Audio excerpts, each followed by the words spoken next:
still nobody had come to help. And the fact that there was nobody doing anything about all these people left stranded and hungry. And I watched the Superdome, and all I could think was if we had 100 rainbows there, we'd have that shit under control. We'd have latrines and bury the dead bodies, and we'd have done all the things that were necessary. We'd have pulled the resources and made it happen. And I just thought, well shit, I'm so tired of waiting for somebody else to do it that I started organizing the efforts in Tampa, loading trucks, and driving supplies out here. I got the truck sponsored by 2001 Odyssey Strip Club of Tampa.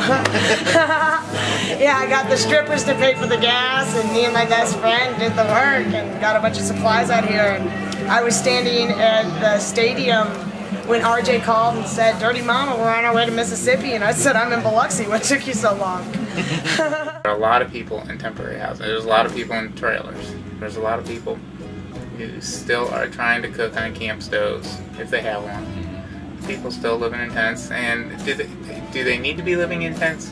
How to get into the system has never been clearly outlined for people. The answer that a lot of people want to give is, well, post signs. Well, you have a high illiteracy rate in this community. So if you're just posting things on bulletin boards and expect people to read it and know where to go, that ain't going to happen. Unless it's on airwaves, unless it's on the TV. And people who may have access to TV and to radios are spending time standing in lines and not at home watching TV or radio. So it's just it's sort of a vicious circle.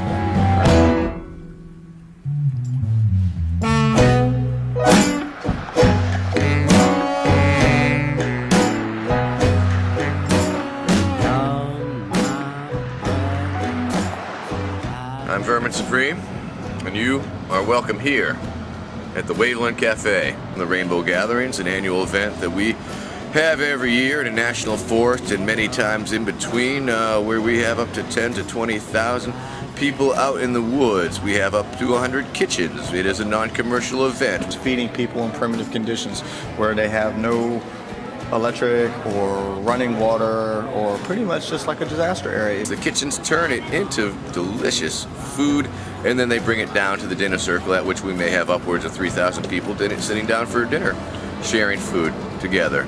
And it's a cycle that goes on and on. We've been doing this for some 30 years. We knew that we had experience feeding large, vast quantities of people in very primitive circumstances. When we heard the news, when we saw the pictures, we knew that we could be of use. And this, right here, is the most amazing and impressive scene in terms of the love that we are creating, the love that we are experiencing, the love that is coming back at us, the appreciation. It is a feedback loop like nothing I've ever seen. These people have nothing. Katrina came in and destroyed their lives, and we have been able to give them hope, and they give us hope, and it's a very beautiful thing. There's no dishes right now, but that's how good our people are. They have washed all the dishes, washed them all. Every last dish in camp has been washed. That's how good they are, our fine people here in the dish pit. Let's see, kitchen. Oh, it's a beehive activity here. Oh, look out here. Oh, here comes the dishes right now. Look at that. Oh, dishes going right to the dish station, and they'll be washed. It's going to be great. All right, we're gonna walk on into this here kitchen and probably make a nuisance of ourselves by just being in the way. Oh, I'm terribly sorry there, I knew it would.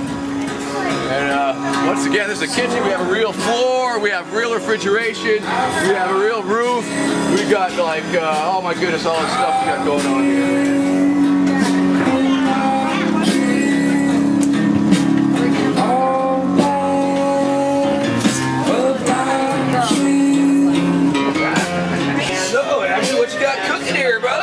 We got some marinated chicken parts. So what are we making here? Lasagna. Really? Something else. Wow, where are you from? New Orleans. New Orleans? And what brings you here? Good trailer. Beautiful, beautiful. FEMA trailer. You heard it here first. Smoke Pit Pirates. We got full-on smoking capabilities, and I can't tell you how many animals that we have smoked up in this smoker pit. Well, we ain't frying, we're smoking, and let me tell you, it's mighty tasty. There's the dry goods trailer. We keep all the dry things. There's our reefer truck, man, where we keep all the, you know, refrigerated things.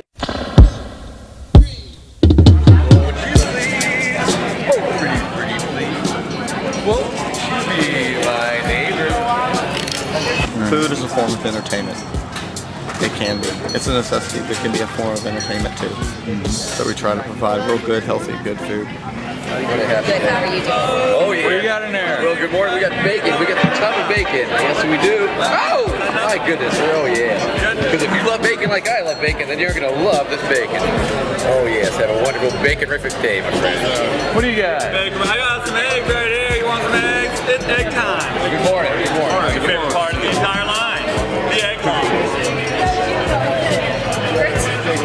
Make sure it's out floppy high. Whoa. Yeah, I know, that's why. Oh, because they get carted here. We've been raided and pillaged repeatedly by folks from Louisiana, and so now they check IDs, and you can still get supplies if you're not a local. You can get ice and water and MREs, but this is open to Hancock County. Right.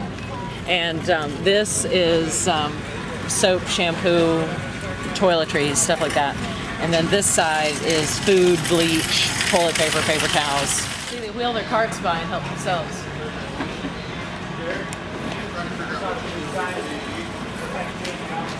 In the early days, we had a huge problem with hoarding. People walk out with 12-gallon-sized cans of pork and beans. And I told everybody I had two things to say about that. Number one, you don't know if they're feeding the whole block. Number two, 12 cans of gallon-sized pork and beans might give somebody a sense of security. So let them. Screw it. We got more. We got more coming. Let them. But yeah, you see that blue sticker? Right. Anybody with one of those is Hancock County. If I can find somebody to kind of We don't know who half the stuff is sent from, more than half. There's some, like Organic Valley is a real big contributor. Without Organic Valley, we wouldn't have all the dairy and some of the produce that we have. You know, they supply really, really good food to this that makes this a much better kitchen. Sanderson Chicken gave us a tractor trailer full of chicken. We have an 18 tractor trailer full of chicken and frozen chicken in the back. We use about a pallet of meat a week here, 600 eggs every morning. That's 20 gallons of eggs for breakfast. We have real strict sanitation policies here. Stricter than most restaurants, even though this is not a restaurant, it's just us sharing food with our friends.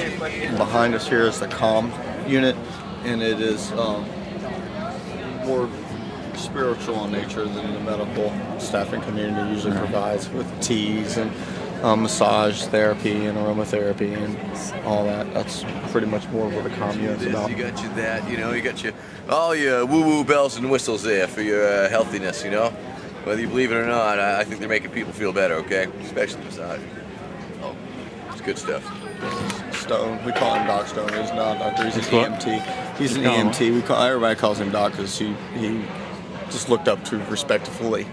But he is an EMT, and he has pretty much spearheaded this project of having medical from the very beginning, from the original start of it. Yeah, I've been here since 5 days after the storm. Oh my gracious. Yeah, so I've been here for 3 months. Where did you come from? I'm originally from Chicago, where I work on an ambulance on the north side of the city. And I'm also a pre-med student and a biology major. This for me has been an amazing experience because I've learned things that I wouldn't have learned until medical school. Right, exactly. Yeah. But aren't you missing medical school? I'm a pre-med. Oh, okay. Actually, no, I dropped this semester to be here. No. A lot of diabetic testing kits we simply given out. Wow. We have a lot of kits already made up. We have the Essentia glucometer with 2 boxes of 50 strips in there and a lot of lances already. Anyone comes in needing one, there you go. Okay. I've seen 25-year-old people have severe hypertension down here. I'm 25 years old myself. I can't imagine having hypertension for another 25, 30 years. I mean, it's unbelievable the amount of hypertension that I used to. The white population? Yeah. Yeah. Everybody. Predominantly. Really? 90% white down here. And this, in the Waveland-based St. Louis area, Hancock County is predominantly white.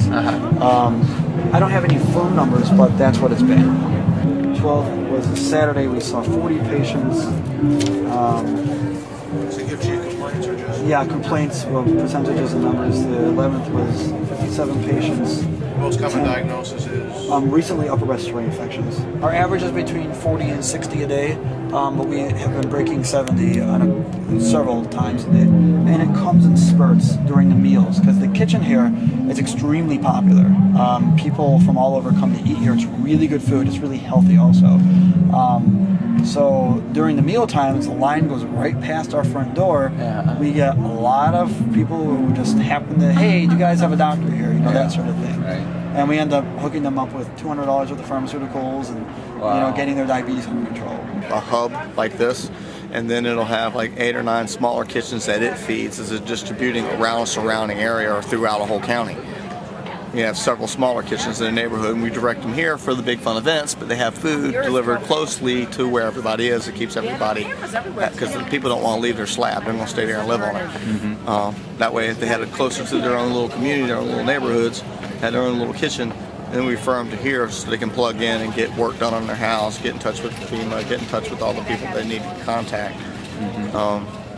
By providing phone service, internet access, and we have live internet, up-to-date speed internet access. In the main dome, we show movies. Anytime you can get people to come and congregate, you should try to get them to plug into their own infrastructure. Right. You know what I mean? They come here not just to eat. If you just let them eat and go away, you haven't done them any good. If you find out who they are and what their story was and what they can do, or what you can do to help them, and then what they can do to help others, and try to get them together. I introduce a lot of people from their own community to each other. Really? You think so? People are meeting their neighbors because of it? Neighbors and finding out how to do old-fashioned barn raising. We have big meetings 3 times a week where everybody who works here just about goes to the meetings, and everyone has an equal say. Sometimes it's a long meeting. The only right way this works, nobody's in charge. Everybody is owning their own job. It's hard to get 65 people or 35 people anywhere in there to agree on something long enough that everyone in the circle is quiet for 3 seconds. That's called a consensus by silence. And that's what it takes to get something approved here. I have got some turkeys that I can smoke and bring to you already cooked. Great. Do you need them? How many? How many do you need? 40. Well, no, we've got 33 already. Okay, then we take 33 off of 60. We need 27 of them. We're here to make sure that everybody down here is taken care of. That's our thing. Make sure everybody's taken care of. We all got to eat. I pastor a little church there in Greene County, and we're just trying to help you guys out. I appreciate what y'all have done down here. I really do. What is here, what remains after Thanksgiving Day in the market, is going to food pantries that are established in the county. So it's, you know, everything. Food pantries, and also maybe possibly a volunteer kitchen, because there's so many volunteer people coming here. They may open up a kitchen strictly for volunteers. They're playing with that idea because there are so many. It would be a good service to have a volunteer kitchen. Have them in one place, then stay in here. That way, you can get this community back on its feet. 3 years, 3.5 years, instead of 10 it took Andrew. The bus is coming up, and everybody on the bus, because we're trying to get the bus. We're trying to get the ridership up for the bus, because Dave's a swell bus driver, and the more people that ride it, the better job security he has, and the longer it will stick around for the community. Your name is? My name is Flower. Flower? Okay, Don. Okay, the reason for this bus ride, because this is a FEMA bus, and it has a local route in the community, and we're trying to keep its ridership numbers up so that Dave keeps a job, the bus driver, and so that the community continues to have this bus service, which maybe not enough people ride it. We're getting the numbers up. That's what we're doing here. And this is a scathing expose of how we're manipulating FEMA. Oh, that was so fun!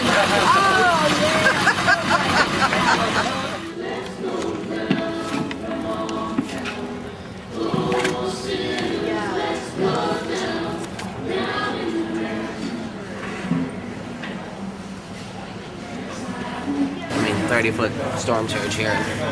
Like the cops from that police station were actually hanging onto the trees all night on top of the storm surge. Wow. You know, the wind's blowing at whatever, 150, whatever it was, at 30 foot high. They stayed there all night. 6 hours until the water went back out. I think the whole world needs to know that that this was and is the real church in action here. That the people, and it's not just church, it's people. Without regard to denominational boundaries, without regard to titles, without regard to anything other than helping out brothers and sisters. Hundreds of people have come to the Mississippi Gulf Coast and have lent a hand. Some for a day, some for just a few hours. One lady who has lived her entire 80-year life over in Bay St. Louis came here and worked every day in the market for a period of about 2 months. And she just went about doing what she saw needed doing. Nobody had to tell her what to do. She just understood what the need was and met that need. That's the important thing that's happened here. No, 26, I think. All these different groups and different people from different strata of our society have come down here and stepped in and stepped up and lent a hand. That's what's impressed me the most. We got these supplies from a host of different sources. A preponderance of this came from the International Aid People, which is a nationally recognized nonprofit organization that many of the church denominations contribute to, and then the rest of our supplies came from private donations. We got a lot of supplies from the Methodist UMCOR operation, which is a disaster response situation. But we also got supplies from a Reformed Judaic tradition up in North Mississippi. We got supplies from virtually every source you could imagine, right down to including people who pulled in with a small vehicle and unloaded just a few cans, but they gave what they could and what they had. My wife and I lived in this area for a period of 8 years prior to retirement. And when we retired, we became full-time RVers. And we're going to come back and help out with the volunteer process for the next couple of years here.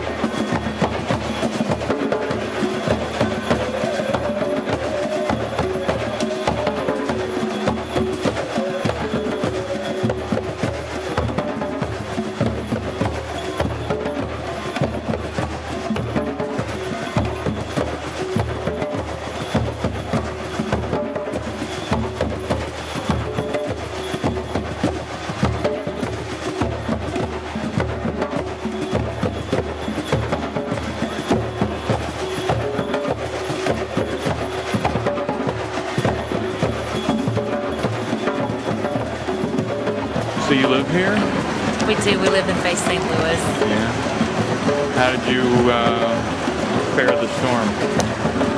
We actually did better than a lot of other people. We were in our home during the storm, and we didn't get the water, but we had a lot of tornado damage. It blew out windows and took a large portion of our roof, and it was really the aftermath that was so awful because no electricity, no communication. It was 2 days before we were able to let our family know if we were alive or dead, and the water and supplies, which they came in several days afterwards, and we actually found out about 2 days after the storm we could go to the No Longer Bay Bridge and get a signal on our cell phone, and so that's how we let our son know in San Francisco that we were alive, because he actually had seen it on television and thought we were dead and had put us on the search and rescue team.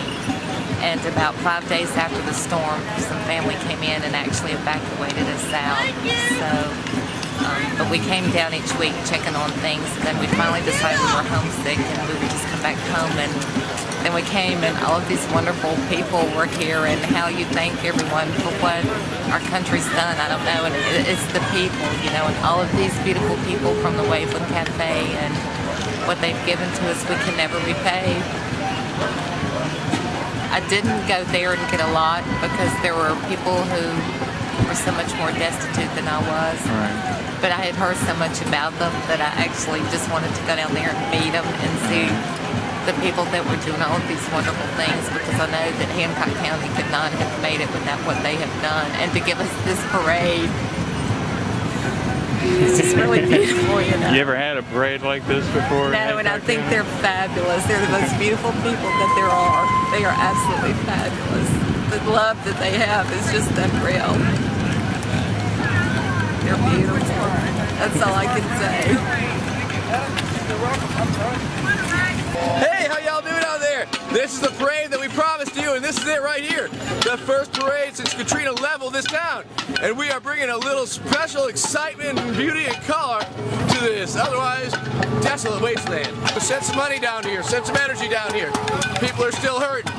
We're still celebrating, but people are still hurting. And they're going to be missing us. We're going to leave a hole here. This is me world. Waveland still needs help.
through the storm? Yeah, I was the shelter manager at the Red Cross shelter.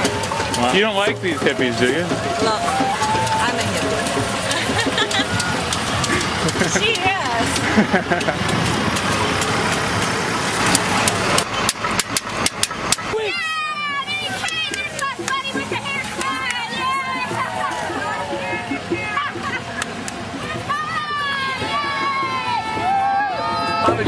You're a beautiful family. We'll be thinking of you, okay? Hi, buddy. Beautiful people. The city has laid out the red carpet for these things. Oh my God.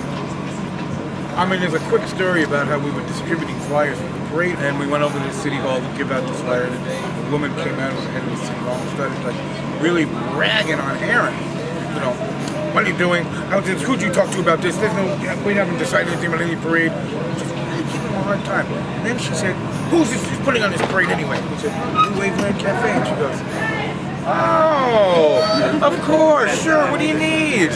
Actually, one of the biggest parts of the organizations, all organizations start off with the best of intent, but if you get too big for your britches, you're just that, too big for your britches. And that it takes grassroots to really make a difference, and once they grow past grassroots, they lose their effectiveness. So that's what I really kind of took from here, and I don't know, it's been very empowering just to be able to help people and love on people and to be emotionally supportive, and all the people that are here have totally helped me out, you know. It's just great. I like being here, and I'm sure I'll cry when I leave. The irony's not lost on us that a lot of the same people who may have been leery of us before, certain religious groups, certain law enforcement groups, have learned that we're just people too who dress a little different and our food's good. So maybe we're not all bad.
Trying to cook on camp stoves, if they have one.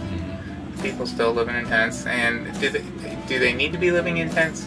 How to get into the system has never been clearly outlined for people. The answer that a lot of people want to give is, well, post signs. Well, you have a high illiteracy rate in this community. So if you're just posting things on bulletin boards and expect people to read it and know where to go, that ain't going to happen. Unless it's on airwaves, unless it's on the TV.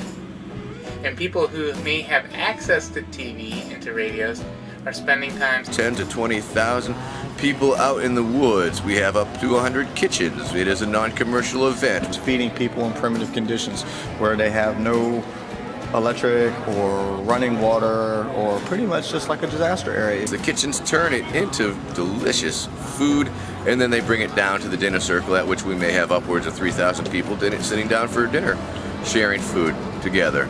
And it's a cycle that goes on and on. We've been doing this for some 30 years.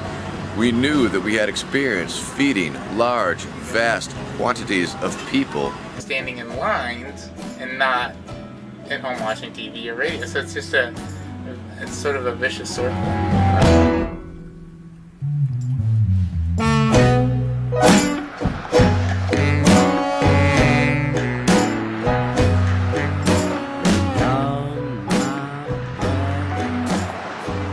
I'm Vermin Supreme, and you are welcome here at the Waveland Cafe. The Rainbow Gatherings, an annual event that we have every year in a national forest and many times in between, where we have up to... Somebody else to do it, that I started organizing the efforts in Tampa, loading trucks and driving supplies out here.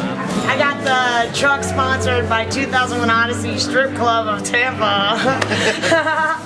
Yeah, I got the strippers to pay for the gas, and me and my best friend did the work and got a bunch of supplies out here. And I was standing at the stadium when RJ called and said, "Dirty Mama, we're on our way to Mississippi," and I said, "I'm in Biloxi. What took you so long?" There are a lot of people in temporary housing. There's a lot of people in trailers. There's a lot of people.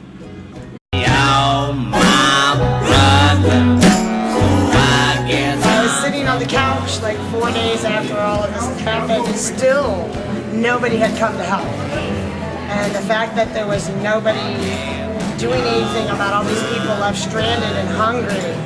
And I watched the Superdome, and all I could think was if we had 100 rainbows there, we'd have that shit under control. We'd have latrines and bury the dead bodies, and we'd have done all the things that were necessary. We'd have pulled the resources and made it happen. And I just thought, well, shit, I'm so tired of waiting for something.